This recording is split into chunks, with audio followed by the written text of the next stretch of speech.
Thank you, Speaker.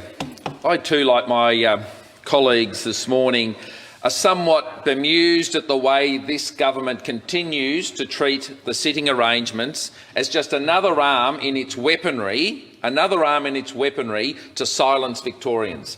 Victorians are not being given fair chance to voice their concerns, which for 2 years, people have not been able to live as they normally do. They have not been able to be represented as they would normally wish to be. And time again, the government uses the shield of medical advice, to control the way it is held accountable here in the state of Victoria. And what I've not been able to understand for the duration of these great limitations on the Victorian Parliament, but we have seen time and time again the advice coming not from the Chief Health Officer, but from people much lower down the ranks who are telling this Parliament, this elected Parliament, the 88 people in this chamber who are sent here from Victorians, that they cannot come and they cannot represent them into their fullest voice. And what I can't understand, Speaker, is we have medical advice that limits us very, very severely here in this chamber. There's only a handful of us allowed in here.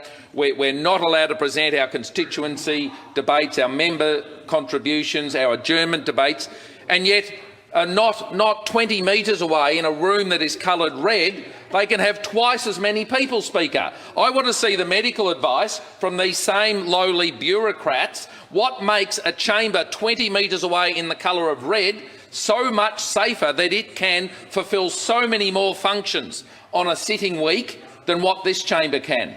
This chamber is being used and abused by this government to make sure that the voice of Victorians is being silenced. And it makes no sense, Speaker. What possible medical advice that has never been furnished, never been seen by the members of the opposition or anyone else, because I'm sure members of the government aren't asking the questions, what makes that chamber so much safer? Why can they get all their representatives in week after week?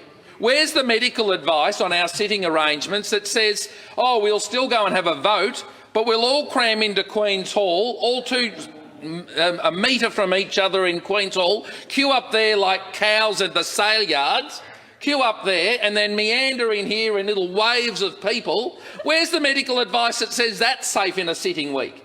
The sitting week arrangements continue to defy logic. And I've had to chuckle again today, Speaker. I've walked in here, we now have air purifiers. I'd love to see the medical advice that says that those token little plastic things there, bought in probably with the,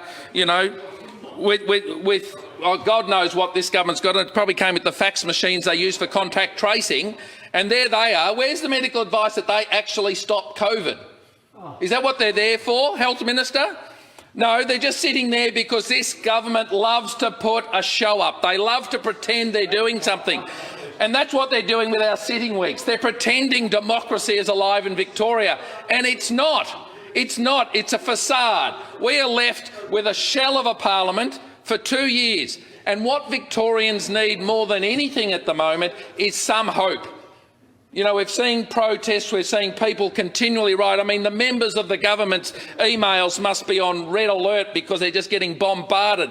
People want hope and opportunity, and they want to know that their lives will get better. And here we are in the grandest, largest public workplace in the whole state, and we can't make it safe in here. But guess what, Speaker? The managing director of Woolies can have hundreds of people roaming around the aisles, fingering bananas and apples all day long, standing side by side in queues to get food. They managed to do that safely. These guys, I know the hot wind that comes out of the Minister for Health and others when they're talking is probably pretty contaminated, but that's not a reason for us not to figure out a safe way.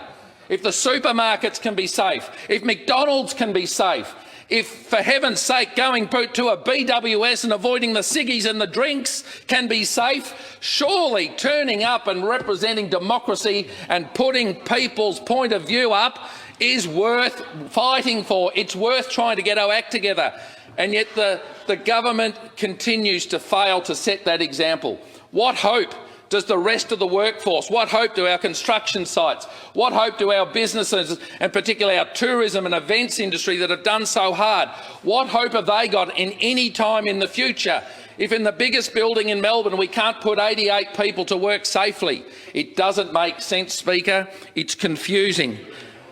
And what's more distressing is that all of us here in the opposition, who are now not only fielding our own constituents' worries and concerns, but on a daily basis we are being bombarded with refugees from Labor seats who have the same concerns that our constituents have. And time again they reply to us, they send to us, they plead with us, can you represent us too, because our Labor members just refuse to answer our emails. They don't respond. They're ignoring the pleas from thousands and thousands of people across Victoria. And, Speaker, that's why we need our members' statements to be presented, our adjournment debates to be presented. We need to ask those constituency questions, because after 2 years, Victorians are tired of their lack of representation. They are tired of a government that continues to hide, and when they're not hiding, they're blaming. We only see them now at around 11 o'clock. They wheel out the Premier, or the Premier wheels himself out of late. He's hiding a bit more and he'll roll someone else out. And that's this government's version of democracy. A few hand-picked journalists and a hapless minister trying to just